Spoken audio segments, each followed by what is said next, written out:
शाह परी किसी कदर दूर निकलकर पत्थरों के पीछे उनकी निगाहों से ओझल हो गए। वो लोग चलबोदर तोड़ने में मसरूफ थे। उन्होंने शाह परी की अदम मौजूदगी को महसूस नहीं किया, लेकिन आधे घंटे बाद समीना को अचानक ही उसका ख्याल आ गया। अरे ये शाह परी कहाँ गई? वो इधर उधर देखते हुए बोली, हमारे लिए लट्टू जमा कर रही है, यही कहीं होगी। शारिब ने जवाब दिया और हाथ में पकड़े हुए एक लट्टू पर पत्थर मारने लगा। और फिर अचानक ही एक निस्वानी चीख की आवाज सुनकर मुंह उछल पड़े। ये चीख कैसी थी? समीना बदहवास ही हो भी, आवाज तो शाह परी की थी। शारिद इधर उधर देखते हुए बोला, मेरा कहना चीख की आवाज उस तरफ से आई थी। उसने एक तरफ इशारा किया और पत्थरों पर चढ़ने लगा। समीना और नूलक कभी उसके पीछे ही थे। चीख की आवाज एक बार फिर सुनाई दी। शारिक पत्थरों पर दौड़ता चला गया। चीखने की आवाजें मुसलसल उसके कानों से टकरा रही थी। तकरीबन 100 गज का फासला तय करने के बाद शारिक एक झटके से जगह रुक गया। तकरीबन 20 गज आगे जो मंजर उसे नजर आया वो बहुत ही खौफनाक और सनसनीखेज था।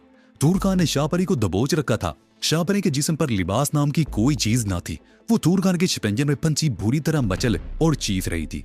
तूरखान के दुआ में एक तरफ खड़े कहके लगा रहे थे। ये मंदिर देखकर शारिक का दिमाग घूम गया।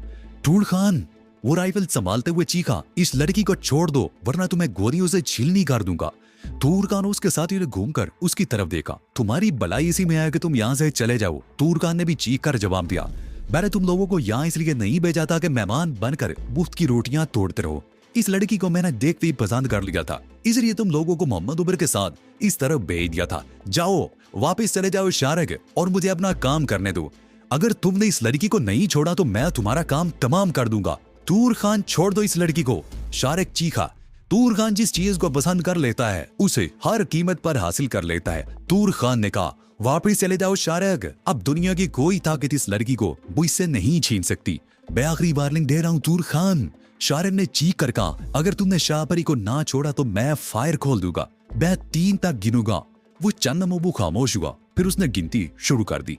तूरखान के दोनों साथियों ने राइफलें सीधी कर ली। तूरखान और उसके दोनों साथियों का ख्याल था कि शारिक फायर खोलने की हिमाकत नहीं करेगा। वो तो शायद यही समझ रहे थे कि ये चारों उनके कब्जे में है, वो इनके साथ जो चाहे कर सकते हैं। इन पहाड़ों में कोई उनकी मदद को नहीं आएगा।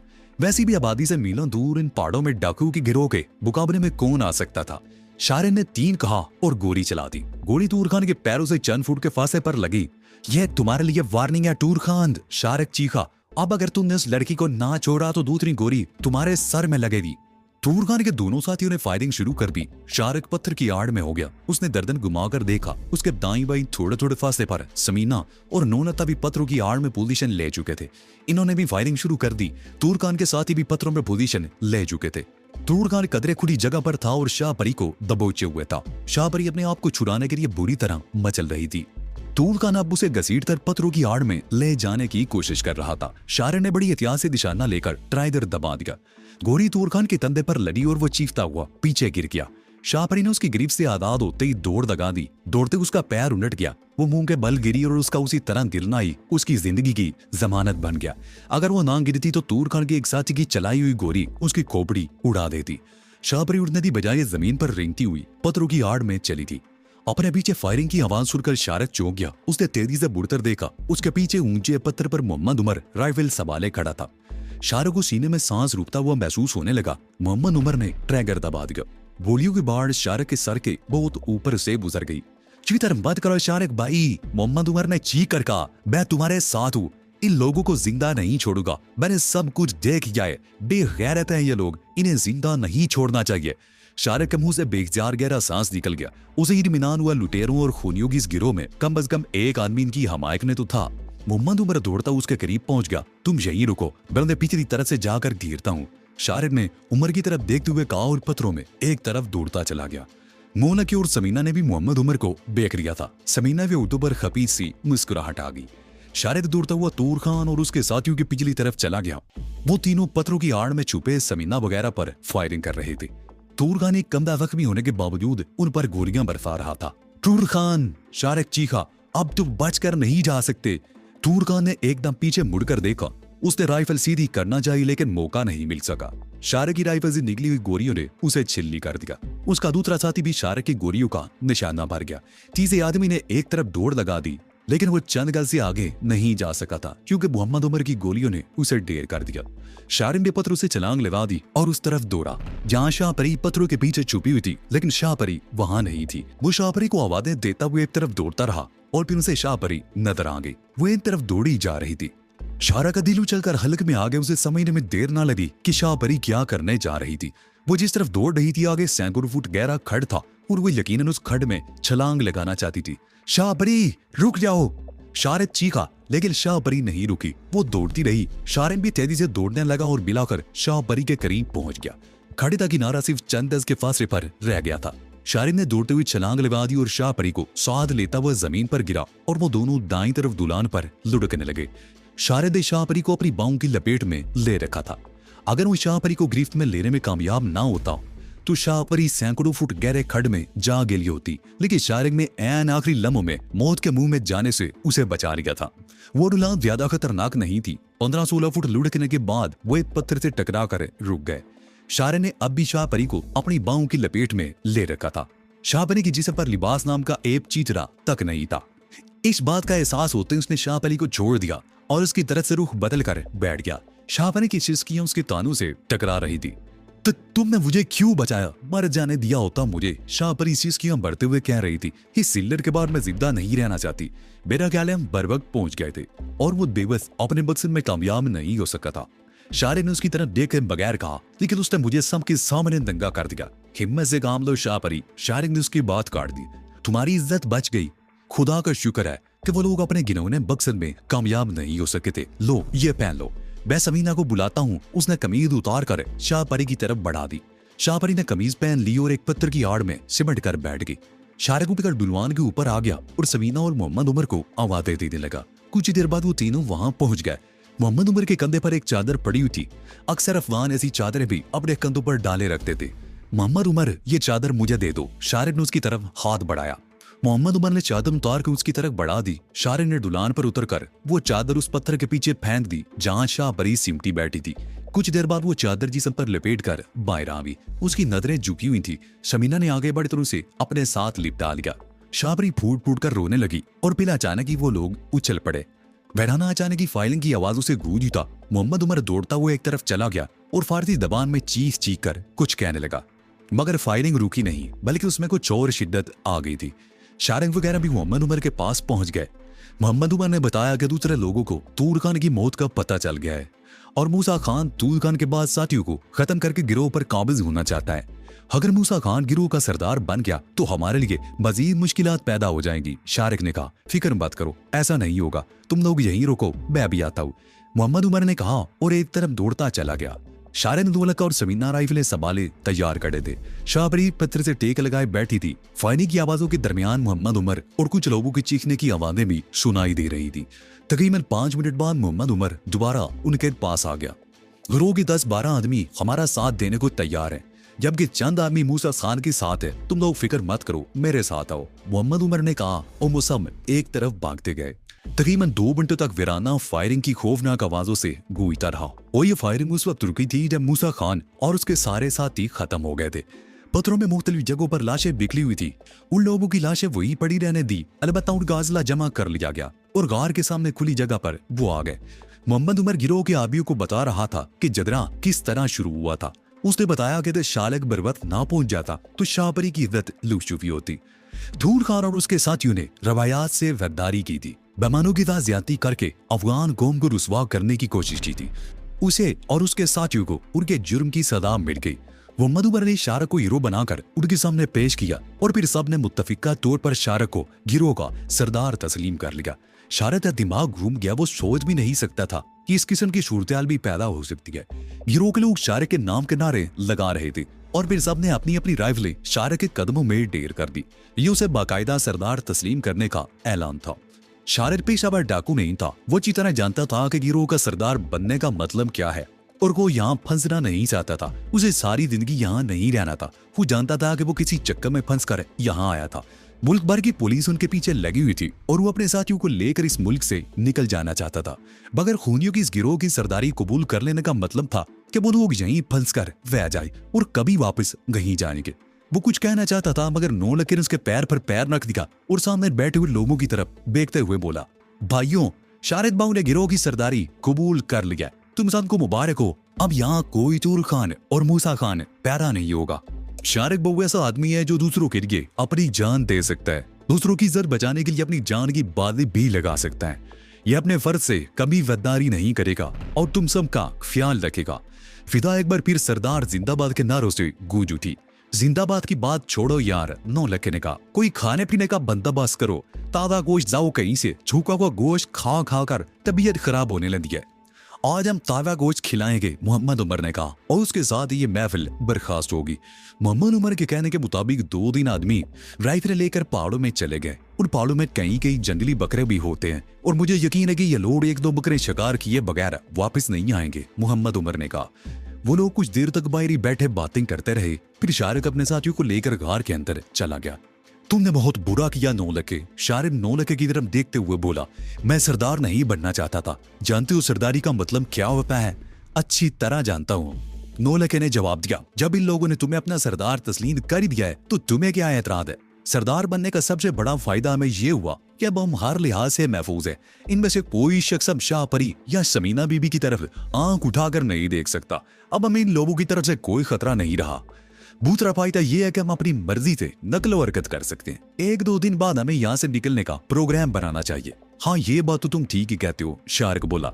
मोहम्मद उमर शरीफ आदमी है, उस पर एतमाद किया जा सकता है। नौलखे ने उसकी तरह देखते हुए था, उसे एतमाद में लो और उसके साथ मिलकर यहाँ से निकलने का प्रोग्राम बनाओ। मुझे यकीन है कि वो भी इस गिरोह से निकलना चाहता है। हाँ, मोहम्मद उमर बाकी एक शरीफ आदमी है, शारिद ने कहा। आज शाहपरी के साथ जो कुछ भी हुआ वो उसने अपनी आंखों से देखा था। अगर उसमें शाहपन ना होती तो वो हमारा साथ देने की बजाय तूल खान का साथ देता। वो हमारे पीछे था, आसानी से मैं गोरियों से चिल्ली कर सकता था, लेकिन ये उसकी शराफत थी कि उसने शाहपरी की इज्जत बचाने के लिए हमारा साथ दिया। हम सब इनके लिए गैर हैं, आउटसाइड हैं, लेकिन एक लड़की की इज्जत बचाने के लिए हमारा साथ देकर इसने शराफत का सबूत दिया है। मैं उससे बात करूंगा। उसकी तकरीबन 2 घंटे बाद मोहम्मद उमर भी गार के अंदर आ गया। उसने बताया कि गिरोह के जो आदमी शिकार करने गए थे वो पहाड़ी बकरे शिकार करके लाया है और आज रात जश्न मनाया जाएगा। उस रात वाकई जश्न मनाया गया। राड के सामने खुली जगह पर आग का बहुत बड़ा अलाव रोशन किया गया और दोनों बकरे उस पर भुने जाने लगे। अलाव पर बकरों का रोस्ट बहुत ही लजीज था। दस्तूर के मुताबिक सबसे पहले सरदार को बकरे का गोश्त पेश किया गया और फिर दूसरों में तकसीम किया गया। गिरोह के 3-4 आदमियों ने रद्द शुरू कर दिया और बाकी ऊंची आवाज में कोई गीत गा रहे थे। आली रात के बाद जश्न के इख्तिताम से पहले शारिद ने यह ऐलान कर दिया कि मोहम्मद उमर नायब सरदार है और दूसरों के लिए इसकी हर बात को हुक्म का दर्जा हासिल होगा। गिरोह के आदमियों ने सर तस्लीम खम कर दिया। जश्न के इख्तिताम पर शारिद ने मोहम्मद उमर को अपने पास बुला लिया। वहां तो उस समय नौलखा वगैरह भी मौजूद थे। वो लोग कुछ देर इधर उधर की बातें करते रहे और फिर शारिद असल मौजू पर आ गया। अब क्या प्रोग्राम है मोहम्मद उमर? उसने सवालिया निगाहों से मोहम्मद उमर की तरफ देखा। वो तुम कहोगे उस पर अमल होगा सरदार, मोहम्मद उमर ने कहा। तुमने बताया था कि तुम कंधार के रहने वाले हो, शारिद ने पूछा। हाँ, मोहम्मद उमर ने मुख्तसर सा जवाब लिया। तुम्हें अपने घर वाले याद नहीं आते? शारिद ने उसकी तरफ देखा।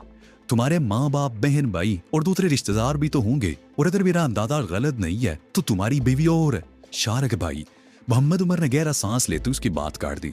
पहले ये सब कुछ ख्वाब व ख्याल बनकर रह गया है। मेरे माँ बाप भी हैं और बहन भाई भी। मेरी शादी भी हुई थी। मैं अपनी बीवी के साथ चंद महीने ही रह सका था। वो उन दिनों बीमार थी। मैं उसके लिए दवा लेने गया था और फिर मुझे घर वापस जाना नसीब ना हुआ। तुम्हारा दिल तो उन लोगों से मिलने को चाहता होगा, शारिद ने पूछा। चाहने से क्या होता है, जबकि मैं अच्छी तरह जानता हूँ कि मैं कंधार की हदूद में कदम नहीं रख सकता। कंधार क्या किसी शहर में दाखिल नहीं हो सकता। पूरे मुल्क की पुलिस को मेरी तलाश है। अलबत्ता एक ऐसी जगह है जहां मैं अपने घर वालों से मिल सकता हूँ, मोहम्मद उमर ने कहा। वो कौन सी जगह है? शारिद ने सवालिया निगाहों से उसकी तरफ देखा। क्वेटा, मोहम्मद उमर ने जवाब दिया। क्वेटा? मगर ये तो पाकिस्तान का शहर है, शारिद बोला। हाँ, मोहम्मद उमर ने कहा। क्वेटा में भी हमारे कबीले के कुछ लोग आबाद हैं। अगर मैं क्वेटा पहुंच जाऊं तो अपने घर वालों को वहां बुला सकता हूं, लेकिन मैं जानता हूं कि मैं क्वेटा भी नहीं जा सकता। ये मुल्क मेरे लिए कैसा पिंजरा बन गया है जहां से मैं निकल नहीं सकता। अगर तुम चाहो तो मैं इस सिलसिले में तुम्हारी मदद कर सकता हूँ, शारिद ने उसकी तरफ देखते हुए कहा। तुमने मुझे इस गिरोह का सरदार तो बना दिया है, लेकिन तुम जानते हो कि हम यहाँ नहीं रह सकते। सारी जिंदगी इन पहाड़ों में नहीं गुजार सकते। तुम ही हमारा साथ दो, हम यहाँ से निकल सकते हैं। तुमने ही बताया था कि हम सरूबी और गोरमल के रास्ते पाकिस्तान के इलाके जुनूबी वजीरिस्तान में दाखिल हो सकती है। क्या ये बेहतर ना होगा कि तुम भी हमारे साथ ही चलो? हो तो सकता है, मोहम्मद उमर ने जवाब दिया। मगर इससे पहले हमें इन लोगों से पीछा छुड़ाना पड़ेगा। इन लोगों को जब ये पता चलेगा कि हम इन्हें छोड़कर इस मुल्क से निकलने का मंसूबा बना रहे हैं तो ये लोग हमें जान से मार देंगे। तुम्हें याद होगा कि आज ही तुमने इन लोगों के सामने ये कसम खाई है कि जिंदगी की आखिरी सांस तक एक दूसरे का साथ देंगे। अगर इन्हें पता चल गया कि हम फरार का मंसूबा बना रहे हैं तो ये हमें गद्दार करार देकर मौत के घाट उतार देंगे। लेकिन सवाल ये पैदा होता है कि इन्हें पता चलेगा कैसे? शारिक ने कहा कि हम 1-2 दिन बाद इन पहाड़ों से निकलेंगे और इन्हें कुछ बताए बगैर सरोबी की तरफ बढ़ते रहेंगे। उसके लिए हमें बाकायदा मंसूबा बनाना पड़ेगा। मोहम्मद उमर ने कहा, मैं कुछ सोच लूं, तुम भी सोचो, हम कल रात इस मसले पर बात करेंगे। ठीक है, शारिक ने कहा, लेकिन ये तो तुमने बताया ही नहीं कि तुम्हें शहर कंधार से फरार क्यों होना पड़ा था। ये लंबी दास्तान है। मोहम्मद उमर ने गहरा सांस लेते हुए था। शुदाओ यार, 9 लड़के ने पहली मर्तबा उसकी गुफ्तगू में मुदाफलत की। कोई आदमी माँ की पेट से मुजरिम तो पैदा नहीं होता, उसे हालात ही मुजरिम बना देते हैं। कोई मजबूरी से जुर्म करने पर मजबूर करती है। तुम्हारे साथ भी कोई ना कोई ऐसा वाकया हुआ होगा, जरा बताओ तो सब भी सुने। ये क्या जो 9 लड़के भाई? मोहम्मद उमर ने गहरा सांस लेते हुए जवाब दिया, मैं मुराद कभी नहीं भूलूंगा। उसने गहरा सांस ली और बात जारी रखते हुए कहने लगा, मेरा ताल्लुक कंधार शहर के खाते पीते घराने से है। मेरी बीवी का ताल्लुक एक दूसरे कबीले से था। हम दोनों की शादी कबीले के बुजुर्गों की रजामंदी से हुई थी। उनका ख्याल था इस तरह रिश्ते नाते हो जाने से कबीलों के ताल्लुकात मजबूत हो गए। उस रात मेरी बीवी बीमार थी। मैं दवा लेने घर से निकला था। उस वक्त शायद रात के 10 बजे थे। सर्दी का मौसम था और बाजार तकरीबन सुनसान हो चुके थे। डॉक्टर का मुते बंद था। उसका दर 400 के दूसरी तरफ था। मैं उसी तरफ चल पड़ा। अभी 400 पर पहुंचा ही था कि मुझे रुक जाना पड़ा। दो आदमी आपस में लड़ रहे थे। एक के हाथ में पिस्तौल था और दूसरा निहत्था था। मैंने आगे बढ़कर बचाव कराना चाहा, मगर इसी दौरान चाकू वाला आदमी अपने हरीफ पर वार कर चुका था। मैंने दूर तर उसे पकड़ने की कोशिश की, मगर वो भाग निकला। मैं उस आदमी की तरफ मुतवज्जो हो गया। चाकू उसके सीने में महफूज था और वो बुरी तरह तड़प रहा था। मैं उस पे करीब बैठ गया और चाकू को दस्ते से पकड़कर उसके सीने से खींच लिया। चाकू मेरे हाथ में था, वो आदमी मेरे सामने तड़प रहा था। मेरी समझ में नहीं आ रहा था कि क्या करूं। मैं अपनी बीवी की दवा लेने के लिए खुद डॉक्टर की तलाश में निकला था। उसकी क्या मदद कर सकता था? मैं भी ये सोच ही रहा था कि पुलिस वालों ने मुझे घेर लिया। उसी वक्त जख्मी ने भी दम तोड़ दिया और पुलिस ने मुझे उसके कत्ल के इल्जाम में गिरफ्तार कर लिया। मैं बेगुनाह था, मगर किसी ने मेरी बेगुनाही का यकीन नहीं किया। तमाम सबूत मेरे खिलाफ थे। लाश सामने पड़ी थी, चाकू मेरे हाथ में था। इन 2 चीजों के अलावा किसी मजीद सबूत की जरूरत भी नहीं थी। मुझे जेल में बंद कर दिया गया। मैं 6 महीने तक जेल में बंद रहा। इसी दौरान मुझे अदालत में पेश नहीं किया गया। लगता था कानून के मुआफिक मुझे जेल में डालकर भूल गए हैं। इसी दौरान जेल में मेरी मुलाकात एक ऐसे कैदी से हुई जो कत्ल के इल्जाम में सजा भुगत रहा था। उसने अपनी बीवी को कत्ल किया था और अदालत से उसे 10 साल की कैद सजा हुई थी। वो 2 साल भुगत चुका था। अहमद शाह नामी वो कैदी जवान था और जिंदगी का इतना तवील हिस्सा जेल में जाया नहीं करना चाहता था। वो उन दिनों जेल से फरार के मंसूबे बना रहा था। उसने मुझे भी अपने मंसूबे में शरीक कर लिया। मेरे दिल में सिर्फ एक बात थी, वो कातिल था और जेल से भागना चाहता था। मैंने कोई जुर्म नहीं दिया था, लेकिन मुझे जेल में डाल दिया गया था। मैं भी अहमद शाह के मंसूबे में शामिल हो गया और फिर एक रात हम जेल से फरार हो गए। फरार की कोशिश में जेल का एक सिपाही मेरे हाथों मारा गया। जब मैं अहमद शाह के मंसूबे में शरीक हुआ था तो मेरा ख्याल था कि मैं जेल से फरार होकर सरहद अबूर करके चमन और फिर कोयटा चला जाऊंगा और अपने घर वालों को भी वहीं बुला लूंगा। लेकिन सिपाही के कत्ल से मैं बदहवास हो गया। अहमद शाह भी घबरा गया था। उस घबराहट और बदहवासी में हम गलत रास्ते पर निकल गए और कदार का रुख करने की बजाय हरात की तरफ जाने वाले रास्ते पर हो लिए और उसका एहसास हमें बहुत देर बाद हुआ था। कंधार से चंद मील दूर निकल जाने के बाद हमें माल बरदार ट्रक मिल गया। ट्रक ड्राइवर ने हमें लिफ्ट दे दी, लेकिन रास्ते में एक जगह ट्रक रुकवाकर अहमद शाह ने ड्राइवर को कत्ल कर दिया। क्लीनर का दला मैंने घूट दिया था। अब मेरे हाथों 2 कत्ल हो चुके थे। मेरे लिए वापसी का कोई रास्ता नहीं था। मैं अहमद शाह का साथ देने पर मजबूर था। हरास से चंद मील पहले 2 पुलिस वालों ने हमारा ट्रक रुकवा लिया। वो ट्रक के कागजात चेक करना चाहते थे, लेकिन हमारे पास कागजात नहीं थे। अगर किसी किस्म के कागजात थे भी तो ड्राइवर के पास थे और उसके पास ही रह गए। वो दोनों पुलिस वाले भी हमारे हाथों मारे गए और हमें वो ट्रक भी छोड़ना पड़ा। हराज शहर में दाखिल होकर हम 3-4 रोज अहमद शाह के एक दोस्त के घर में छुपे रहे। अहमद शाह ने मुझे बताया था कि हेरात के कुर्बो जवार में बागियों का एक गिरोह मौजूद है। वो उनसे राब्ता करना चाहता था और उसने गिरोह के हेड को पैगाम भी भिजवाया था। वो जवाब का इंतजार करता रहा। मिलाकर हमें पैगाम मिल गया। बागियों के गिरोह के 2 आदमी हमें लेने के लिए आए थे। उस रात उनके साथ शहर से निकलते हुए पुलिस ने हमें घेर लिया। बड़ा जबरदस्त मुकाबला हुआ था। अहमद शाह उस मुकाबले में मारा गया। गिरोह के दोनों आदमी मुझे अपने साथ लेकर पहाड़ों में पहुंच गए। उस गिरोह में शामिल होने के बाद ये इंकशाफ हुआ कि वो सब लोग खूनी और कातिल थे। ठूर खान मुझे तकरीबन 2 हफ्ते पहले इस गिरोह में शामिल हुआ था। वो ताजिक था और तवील अरसे से अफगानिस्तान में रह रहा था। उसने ताजिकिस्तान में भी चंद कत्ल किए और काबिल में भी 2-3 आदमियों को मौत के घाट उतार दिया। ठूर खान शुरू से गिरोह का सरदार बनने के ख्वाब देखने लगा था। हमारा ये गिरोह वारदातें करता हुआ काबिल के करीब से गुजरकर गर्दीज की तरफ आ गया।